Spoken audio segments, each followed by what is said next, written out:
ಇನ್ನು ವಿಕ್ಟೋರಿಯಾ ಆಸ್ಪತ್ರೆಯ ಬಿಎಂಸಿಆರ್ಐ ವೈದ್ಯಾಧಿಕಾರಿ ಅಮಾನತಾಗಿದೆ. ಬಿಎಂಸಿಆರ್ಐ ತುರ್ತು ಚಿಕಿತ್ಸಾ ವೈದ್ಯಾಧಿಕಾರಿ ಡಾಕ್ಟರ್ ಶಂಕರ್ ಕೆಎನ್ ಇವರನ್ನ ಅಮಾನತು ಮಾಡಲಾಗಿದೆ.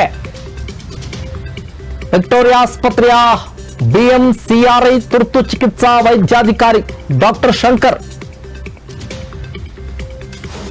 ನಕಲಿ ವೈದ್ಯಕೀಯ ಪ್ರಮಾಣ ಪತ್ರ ನೀಡಿರುವಂತಹ ಡಾಕ್ಟರ್ ಶಂಕರ್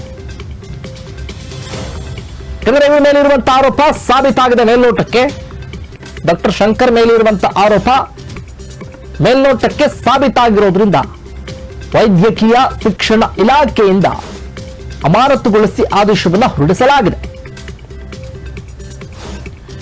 ಇತ್ತೀಚಿನ ದಿನಗಳಲ್ಲಿ ನಕಲಿ ಡಾಕ್ಟರ್ಸ್ಗಳ ಹಾವಳಿ ಜಾಸ್ತಿ ಆಗಿದೆ. SSLC PUC ಮುಗಿಸಿ ಬಂದಿರ್ತಾರೆ, ಗೊತ್ತಿರೋದಿಲ್ಲ. ನಾವು ವೈದ್ಯರು ಅಂತ ಒಂದು ಕ್ಲಿನಿಕ್ ಅನ್ನ ಮಾಡಿಕೊಂಡಿರ್ತಾರೆ. ಇತ್ತೀಚಿನ ದಿನದಲ್ಲೂ ಕೂಡ ಸಿಲಿಕಾನ್ ಸಿಟಿ ಸೇರಿದಂತೆ ಹೊರ ಜಿಲ್ಲೆಗಳಲ್ಲೂ ಕೂಡ ಯಥೇಚ್ಛವಾಗಿ ಸಾರ್ವಜನಿಕರ ಜೀವನದ ಮೇಲೆ ಚೆಲ್ಲಾಟ ಆಡುವಂತ ಕೆಲಸ ಆಗ್ತಾ ಇರುತ್ತೆ. ಪದೇ ಪದೇ ಸುದ್ದಿಯನ್ನ ನೀವು ಕೂಡ ಗಮನಿಸ್ತಾ ಇರ್ತೀರಿ. ನೋಡ್ಬೋದು, ನೀವು ದೃಶ್ಯ ನೋಡ್ತಾ ಇದ್ದೀರಲ್ಲ, ಸ್ಕ್ರೀನ್ ನ ಬಲಭಾಗದಲ್ಲಿ ನೋಡ್ತಾ ಇದ್ದೀರಿ. ಡಾಕ್ಟರ್ ಶಂಕರ್ ಈತ ವೈದ್ಯಾಧಿಕಾರಿ, ಅದು ಕೂಡ ಬಿಎಂಸಿಆರ್ಐ ನ ತುರ್ತು ಚಿಕಿತ್ಸಾ ವೈದ್ಯಾಧಿಕಾರಿ.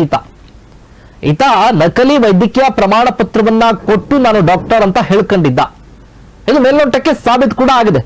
ಏನು ಆರೋಪ ಇತ್ತಲ್ಲ, ಈತ ಡಾಕ್ಟರ್ ಅಲ್ಲ, ಈತ ನಕಲಿ ವೈದ್ಯಕೀಯ ಪ್ರಮಾಣ ಪತ್ರವನ್ನ ಕೊಟ್ಟಿದ್ದಾನೆ ಅಂತ ಅದು ಗೊತ್ತಾಗಿದೆ. ಅದು ನಕಲಿ, ಅಸಲಿ ಅಲ್ಲ, ಈತ ಫೇಕ್ ಡಾಕ್ಟರ್ ಈತ ಅನ್ನೋದು ಗೊತ್ತಾಗಿರೋದ್ರಿಂದ ವಿಕ್ಟೋರಿಯಾ ಆಸ್ಪತ್ರೆಯ ಬಿಎಂಸಿಆರ್ಐ ತುರ್ತು ಚಿಕಿತ್ಸಾ ಎಮರ್ಜೆನ್ಸಿ ವೈದ್ಯಾಧಿಕಾರಿಯನ್ನ ಅಮಾನತು ಮಾಡಲಾಗಿದೆ. ಅದು ಕೂಡ ವೈದ್ಯಕೀಯ ಶಿಕ್ಷಣ ಇಲಾಖೆಯಿಂದ ಕೂಡ ಅಮಾನತುಗೊಳಿಸಿ ಆದೇಶವನ್ನು ಹೊರಡಿಸಲಾಗಿದೆ.